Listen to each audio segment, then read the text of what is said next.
8절로부터 11절 한 마음으로 큰 소리 읽겠습니다. 그러나 너희가 그때는 하나님을 알지 못하여 본질상 하나님이 아닌 자들에게 종로로 하였더니 이제는 너희가 하나님을 알 뿐 아니라 더욱이 하나님이 아신 바 되었거늘 어찌하여 다시 악하고 천박한 초등학문으로 돌아가서 다시 그들에게 종로로 하려 하느냐. 너희가 날과 달과 절기와 해를 삼가 지키니 내가 너희를 위하여 수고한 것이 헛될까 두려워하노라. 아멘. 오늘 주신 말씀 가운데 지난번에 그 생각한 말씀에 계속 연관되어 주시는 그런 교훈의 말씀입니다. 한번 우리가 예수 믿음으로 말미암아 의롭다함을 얻었을 때 다시 옛날로 돌아가서는 안 된다는 것입니다.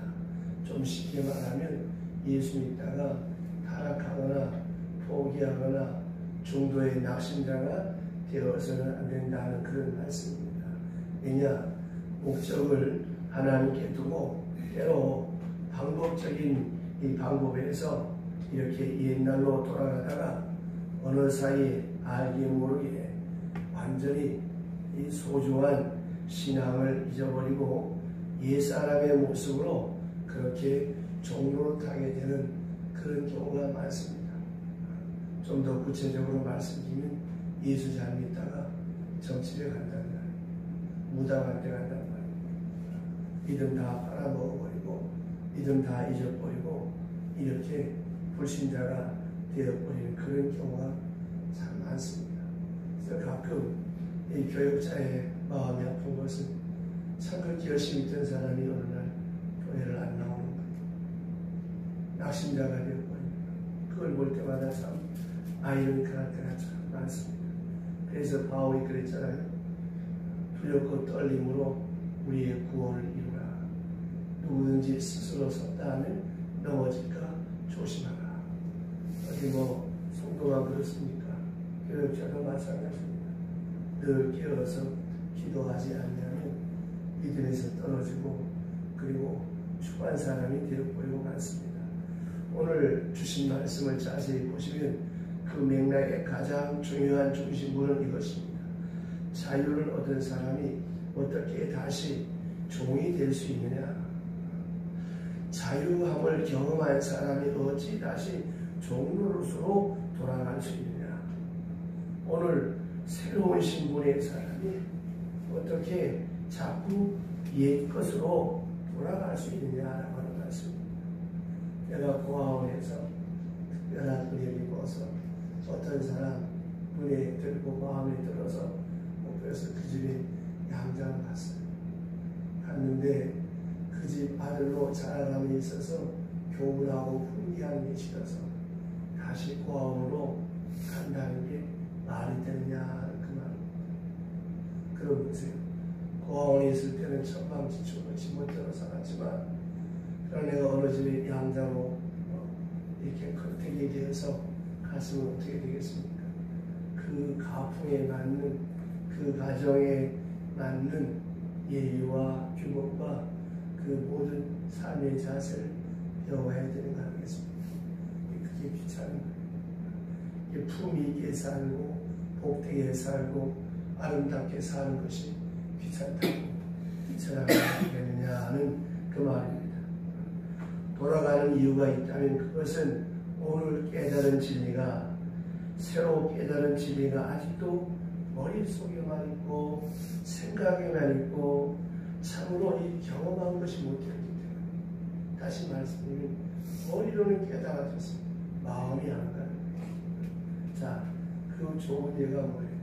이 제사문화 여러분 생각해 보세요. 이제 또 부정이 다가오는데 아니 그 상차려 놓으면 뭐 귀신이 와서 먹고 가나 어디 거기 뭐 귀신이 이빨 자국이 있으니까 뭐가 있습니까? 그 뻔히 알면서도 이게 안 되는 거예요. 마음이 안 따라가는 거예요. 머리로는 그것을 띄었다고 하지만 전통과 관습과 문화에 매여서 마음이 안 움직이는 거예요. 그러니까 그걸 못 버리는 것입니다. 오늘도 여러분 예수 믿으면서 왜 삶이 안 달라질까요? 머리로는 알아. 가슴이 안 따라가. 옛말에 소금 먹은 사람 물 먹기 많이 나갔습니다. 예수 바로 믿어보세요. 삶이 어떻게 달라지겠습니까? 옛날에 그저 내 중심적이고 이기적이고 낙쟁이고 쌀쌀맞고 까칠했으면 이제는 예수 믿으면 어떻게 되겠습니까? 주님이나 같은 사람을 살아가시는 부덕하게 베풀고 사랑하고 수고하고 땀 흘리고 희생하는 것이 특권이구나. 이렇게 거룩한 수고 신령한 기쁨에 살아가는구나. 이걸 깨달으면 없어도 주고 싶은 거예요. 그리고 내가 손해를 봐도 그 사람을 위해서 배려하고 싶고, 내 기분이 나쁘고 자존심이 상해도 그 문제가 안 돼. 상대방을 위하는 마음이 없습니다. 이게 바로 예수 믿는 사람인데, 이게 안 되는 이유가 머리로는 깨달아지는데 가슴이 안 가는 것입니다. 다시 말씀드리면 오늘 깨달은 진리가 이렇게 새로 깨달은 그 진리가 머릿속에만 있고 생각에만 있는 거예요. 행하지를 못하니까, 경험하는 것이 못 되니까 아무런 힘이 없는 것입니다. 어느 책에 보니까 정말로 행복을 경험한 사람은 다시 불행해질 수 없다 하는 그런 말이 있더라고요. 참 그 책을 읽다가 그 부분에 가서 정말로 행복을 경험한 사람, 그 사람은 다시 불행해질 수 없다. 참 옳은 말이다. 정말로 한번 참 사랑을 경험했어요. 정말 진실한 사랑을 경험했습니다. 이제 어떤 일이 있어도 다시 옛날로 돌아갈 수가 없어요. 또 이런 말이 있습니다. 사람은 일생불행하게 살 수 있습니다. 모르니까, 행복이 뭔지 모르니까 그대로 불행하게 살 수 있어요. 그것도 살 수 있는 길입니다. 그러나 한번 행복을 경험한 사람은 다시 불행해질 수 없다고 하는 참으로 중요한 그런 교훈의 글이 그 책에 있는 것을 보게 되었습니다. 그렇습니다. 우리가 정말로 기쁜 일, 정말로 행복이 뭔지 한번 이걸 깨달으면 다시 그 행복을 경험한 사람은 다시 불행해질 수가 없는 거예요. 그러니까 우리가 다시 옛날로 돌아간다고 하는 것은 진짜 경험을 못했기 때문이라는 것입니다. 좀 더 이 말을 비약하면 어떻게 되겠습니까? 진짜로 예수를 안 믿었다는 것입니다. 정말로 가슴이 뜨겁고 눈물이 왈칵 쏟아지는 자기 회개와 자기 부정이 없었다고 하는 거예요. 그냥 머리로만 좋아, 맞아, 이런 어떤 학습교육만 되었지 성령의 뜨거운 체험이 없었다고 합니다. 정말로 말씀을 붙잡고 통해 자복하면서 주여 나는 주인으로서이다. 정말 내가 하나님 앞에 납작하게 나타나서 정말 주님이 나의 구세주이시구나는 이런 감격적인 그런 진실한 회개와 그런 감격이 없었기 때문에 조금만 어려우면 불짝밭에 떨어진 시처럼, 가시밭에 떨어진 시처럼, 깃발에 떨어진 시처럼 쓰러지고 만다라고 하는 것입니다. 그러니까 보세요. 우리의 이 경험이라고 하는 것이 얼마나 소중합니까? 그래서 나이가 들면 그 어렸을 때의 그 경험은 다시 우리에게 새로워지고 잊어버려지지 않는다. 돌아가신 그 황경진 목사님께서 영어를 참 잘하셨습니다. 남한사정에 가 계시면서 나이가 드시니까 그 사람 영어가 싹 다 잊어버려지고 어렸을 때 어머니하고 놀던 그 기억만 난다. 그러니까 여러분이 유아기 때, 이 유년기 때 이 기억이 정말 중요한 거예요. 이건 정말로 그렇습니다. 독일에서 살다가 독일 말을 조금 배우려고 하다가 한국에 나왔어요. 제대로 못 배웠어요. 다시 이제 대학생이 돼서 독일에 공부를 하고 갔는데 그 독일어가 너무 잘 되는 거예요. 다른 나라에. 왜냐? 어렸을 때 배웠던 그 언어적 개념이 있기 때문에. 그러니까 이 어렸을 때의 그 경험이 참 중요하다. 그래서 우리의 자녀들이 이 유아기 때 믿음 안에 말씀 안에 요셉처럼 다니엘처럼 디모데처럼 자라야 좋은 믿음의 사람이 되어지는 것입니다. 그것처럼 여러분 우리가 어떤 것을 정말로 경험했다고 한다면 그 경험은 우리에게 있어서 소중한 자산이 되어지는 것입니다. 그러니까 진짜 경험하지 못했기 때문에 진정한 회개함이 없었기 때문에 진정한 거듭남이 없었기 때문에 시원찮은 교인이 되는 거예요. 참으로 귀한 행복을 경험했다면 옛날로 돌아간다면 더 불행하죠. 과거의 그 행복을 모를 때보다 훨씬 더 불행해져요. 그러니까 돌아갈 수가 없다는 것입니다. 그거는 참을 수 없는 고통이 되는 거예요. 행복이 몰랐을 때는 그런 대로 그걸 참고 잘 견뎠어요. 그렇거니 하고 견딜 수 있었지만 한번 이렇게 진리를 경험하고 행복을 경험한 사람은 옛날 그 상태로 돌아가서 그 불행은 그건 견딜 수 없는 무거운 고통이 된다라고 하는 말씀입니다. 그러므로 예수 믿는 사람이 예수 믿어서 얻은 자유, 받은 은혜, 그 놀라운 기쁨과 행복을 내가 경험을 했어요. 정말로 예수 믿는 데 대한 기쁨과 행복과 감격을 경험한 사람이 어떻게 옛날로 다시 돌아갈 수 있겠느냐? 어떻게 우상 앞으로 돌아갈 수 있으며 어떻게 옛생활로 돌아갈 수 있느냐? 상상도 못할 일이라고 하는 것입니다. 그건 견딜 수가 없는 것이거든요. 이걸 우리가 알아야 합니다. 마치 무엇과 같은 거 하면 여러분들이 어디 유럽이나 어디 좋은 곳에 한번 여행을 갔다 왔을 때 그 여행 갔다 온 그곳이 너무나 내게 인상적이고 너무 좋은 거예요. 그럼 어떻습니까? 한번 경험한 그 추억 때문에 그곳에 다시 가고 싶잖아요. 근데 반대로 아주 안 좋은 인연이 있었어. 아주 아픈 경험이 있었어. 그럼 어떻습니까? 두 번 다시 거기는 가기 싫은 거예요.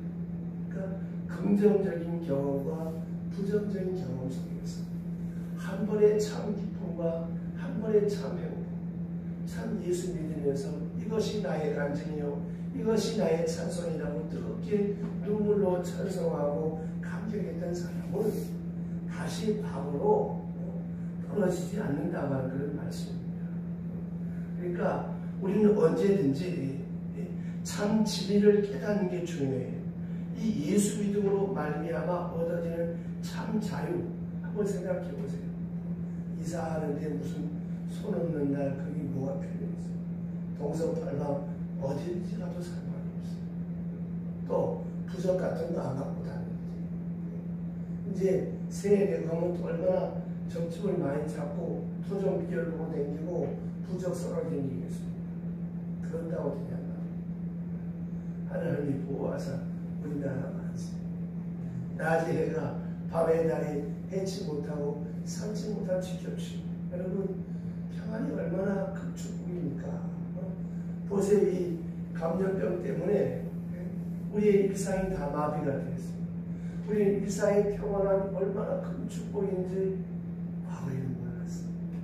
만나고 함께하는 이것이 얼마나 소중한지. 그러나 이 코로나 때문에 만날 수가 없어요. 우리 일상생활의 평온함이 다 깨졌습니다.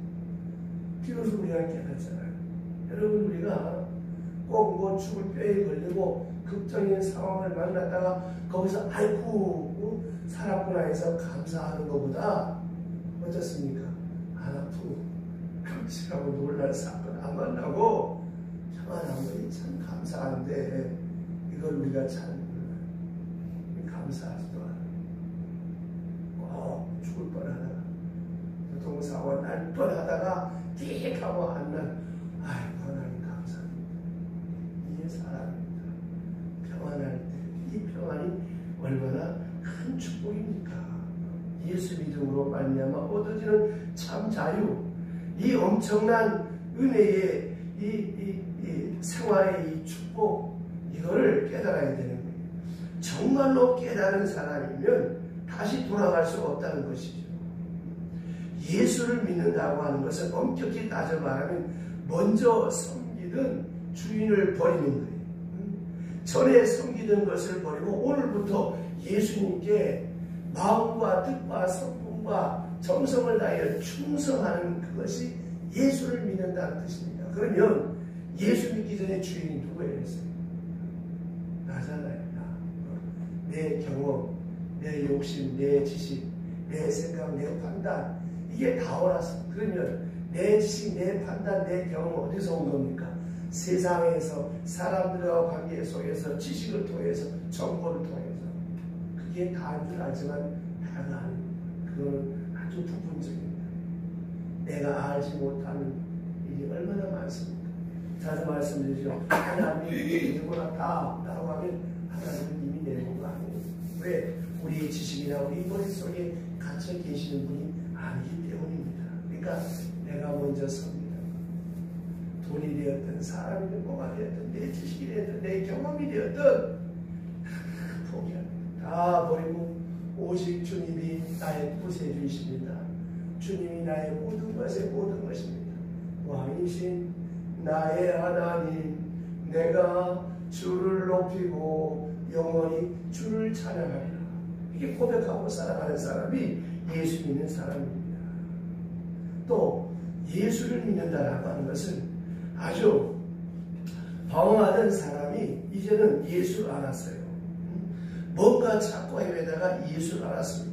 예수를 깨달았어요. 그렇게 될 때 이제 그 지난 날에 방황하던 생활을 다 청산하는 것이죠. 마치 예수님께서 말씀하신 대로 예수를 믿는다는 것이 무엇이냐. 한 농부가 밭을 갈다가 그 밭에 어마어마한 보화가 감춰져 있는 걸 봤습니다. 얼른 돕고 가서 달러빚을 내고 집 팔아보고 가서 그 밭을 샀다. 왜? 그 보화가 너무 귀하니까. 밭에 감추어진 진주를 발견했던 사람이 이걸 한번 발견하고 나면 다시 옛날로 돌아갈 수가 없잖아요. 그건 돌아갈 수 없는 일이 되겠습니다. 어찌 돌아갈 수 있겠습니까? 옛날로 돌아갈 수 없는 것은 너무 귀한 것을 체험했기 때문이라고 하는 것이죠. 그럼 이 말을 역으로 뒤집어서 생각하면 어떻게 되겠습니까? 너무 귀한 것을 체험하지 못했기 때문에 예수를 믿는 건지 믿어주는 건지 교회를 와주는 건지 가주는 건지 이런 흐리멍덩한 가짜 신자가 된다는 것입니다. 또 예수를 믿는다는 것은 예수의 능력을 체험하는 거예요. 예수를 믿음으로 죄를 이기고 사망을 이기고 병을 이기고 고통을 이기고 죽음을 이기고 이러지 않습니다. 이렇게 될 때 예수의 능력의 은혜를 알므로써 모든 죄와 죄에 따르는 저주로부터 자유함을 얻습니다. 그렇기 때문에 옛날로 돌아갈 수가 없다고 하는 것이죠. 또 예수를 믿는다는 것은 참 진리를 찾는 것을 의미합니다. 그러므로 거짓된 것, 그런 것들은 이제 더 찾지를 않아요. 다 버릴 수밖에 없겠죠. 아까 말씀드렸던 것처럼 저희는 그저 내 주머니 들어와야 좋고 내가 높아져야 좋고 내 이름 내야 좋은데 예수를 믿고 보니까 이게 아닌가. 이것처럼 허접한 것이 그저 이름 없이 필요 없이 내가 줄 수 있는 자가 될 것이 감사하구나. 내가 섬길 수 있는 사람이 될 것이 감사하구나. 소도 언덕이 있어야 비빈다는데 내가 이렇게 각박한 삶을 살지만 하나님 내게 줄 수 있는 마음, 줄 수 있는 기쁨 주시니 감사합니다. 이렇게 바뀌어지는 것입니다. 그러니까 보세요. 우리의 믿음 생활에 있어서 과거에 거짓된 것, 잘못된 걸 다 버릴 수가 있습니다. 진리를 발견했는데 어떻게 가짜를 따라갈 수가 있겠습니까? 진짜가 있는데 어떻게 가짜를 따라갈 수가 있겠습니까? 우리가 은혜를 압니다. 참으로 은혜를 경험한 사람은 다시 율법주의자가 될 수가 없고 율법의 노예가 될 수가 없습니다. 도저히 상상할 수 없는 것입니다. 이것이 바로 예수를 믿는 사람입니다. 이거는 생명보다 귀한 것이니까. 그래서 기독교인은 순교를 하는 거예요. 지혜를 알기 때문에, 부활을 믿기 때문에, 영생을 믿기 때문에 하나님이 살아 역사하시고 우리의 생과 허와 복을 주관하시고 나의 안고 일어섬을 하시며 내 입의 모든 말을 익히 하신 바 되신다는 사실을 믿기 때문에 어떤 환경 속에서도 낙심하거나 절망하거나 누구도 원망하지 않고 오직 감사로 살아가는 것이 성도의 생활입니다. 내일 아침에 또 보겠습니다. 기도합시다. 하나님 아버지, 오늘부터 다시 갈라디아서를 공부합니다. 한 시간 우리에게 신령한 영적 지혜와 지각을 더하셔서 이 갈라디아서를 다 마치게 될 때 우리의 믿음의 깊이와 넓이와 지식이 더하여져서 다시 율법주의자가 되거나 과거로 돌아가지 않게 하시고 예수 믿는 사람 참 기쁨과 참 평안과 특권이 무엇인가 하는 것을 바로 알아서 우리의 믿음이 더욱더 굳건하여져서 우리가 모든 사람 가운데 예수 믿는 사람의 모델이 되고 표본이 되게 하여 주셔서 우리 때문에 많은 사람의 믿음 생활에 그 삶의 자세가 바로 되어질 수 있는 선한 영향력을 주는 복 있는 하나님의 사람들 다 되게 하여 주시옵소서. 이 아침에도 하나님 마음을 담고 정성을 담고 손을 담아 무용으로 감사의 봉헌합니다. 그 마음의 소원을 시간이 넘도록 만족해 하옵시며 특별히 바치는 신령한 기쁨 주셔사오니 일평생 그 손에 물질이 바르지 않게 하시고 늘 바치고 베풀고 섬기고 사랑하고 희생하며 사는 그 신령한 기쁨에 살아갈 수 있도록 축복하여 주시옵소서. 오늘도 말씀과 함께하기 시작합니다. 이날이 복된 날 되게 하시고 하나님의 거룩한 영광이 나타나는 날 되게 도와주옵시되 이제 한 해가 저물어 가고 있습니다. 이 한 해 잘 마무리하게 하옵시고 다가오는 대망의 새해를 앞두고 우리 모두 기도로 준비하여서 복된 시간을 맞이할 수 있도록 도와주시옵소서. 예수님의 이름으로 축복하며 기도드리옵나이다.